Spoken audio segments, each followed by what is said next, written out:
Noong 2005, na desisyonan namin ng mag-asawa na tumira sa Amerika.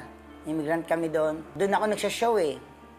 Diba, maraming show din doon eh, dahil malaki ang lugar na pag Amerika eh. Doon ako na-check na meron akong prostate cancer. Yun, pagkasabi sa akin ng cancer, na parang hina ako, nabigla ako. Dahil sabi ko, bata pa ako torture eh. Torture sa'yo eh, dahil cancer eh. Kasi hindi naman talaga ako mahilig sa Bible. Nanggaling ako sa showbiz eh. Puro kasiyahan ang alam ko eh. Sila nga nakikita nila, pag tinuturuan kami ng Bible, nakikita nila, umiinom pa ako ng beer eh. Diba? Bumalik uli ako sa pag-inom ng beer. Kahit na gumaling na ako. Yun nga, humiling nga ako sa Diyos nang gumaling ako. At sabi ko, titigil na ako sa pag-inom. Dasal uli ako na sana pagalingin niya uli ako. Tapos, sinabihan ako ng doktor na hindi na ako pwedeng mag-concert dahil mabigat na yung karamdaman ko. Noong una, nagkaroon ako ng prostate cancer, iyak na ako na iyak noon. At sabi ko, pagalingin ako, titigil na ako sa pag-inom. Sobrang iyak ko noon. Dahil una sakit ko eh. Pangalawang sakit ko yung heart failure, lalong iyak ako noon. Sabi ko, titigil na rin ako sa pag-inom. Sobrang iyak rin noon. Paano ngayon pangatlo? Ito na yung pinakamatindi. 2013 ako nagka-heart failure eh. Itong 2014. Yung may diabetes ako. At tapos yung mga ugat ng mata ko ay pumutok. Nabulag ako. Yun na yun. Pinakamatindi ng ko yun. Pagsubok sa akin. Na hindi ko akalain mangyayari sa akin yun. Sabi ko sa Diyos, Diyos ko, tulungan mo po ako. Bulag na po ako. Araw-araw. Ang hirap ng buhay ko. Hindi ako makita. Pinipilit ko makita. Pero aninag. Nakakaaninag ako. Hindi ko nakikita yung mukha nyo, pero naaninag ko kayo. Lagi ko siyang sinisisi. Doon ko naramdaman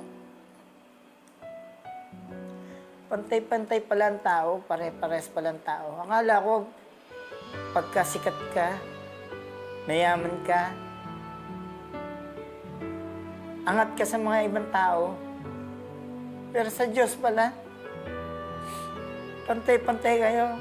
Walang mahirap, walang mayaman. Walang sikat. Walang hindi sikat. Pero iba pala ang Diyos. Siya pala ang makapangyarihan sa lahat. Hindi pwedeng paghiling mo, parang siyang genie, na pag sinabing gusto mo magkaroon ng mata, magkakaroon ka ng mata.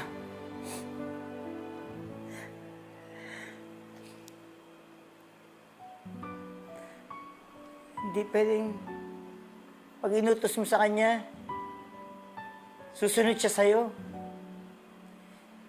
Iba pala, Diyos pala siya. Siya ang pinakamakapangyarihan sa lahat. Kung ano ang gusto niya masusunod, siya ang nasusunod, hindi ikaw. Diyos nga siya eh. Doon ko nalaman ang halaga ng Diyos. Napakahalaga niya pala. Panginoon Jesucristo, maraming salamat po. Sa pagpasok mo sa buhay ko, maraming salamat po sa inyo. Aking amang Diyos. Dating kasaganaan binigay niya sa akin, kasikatan.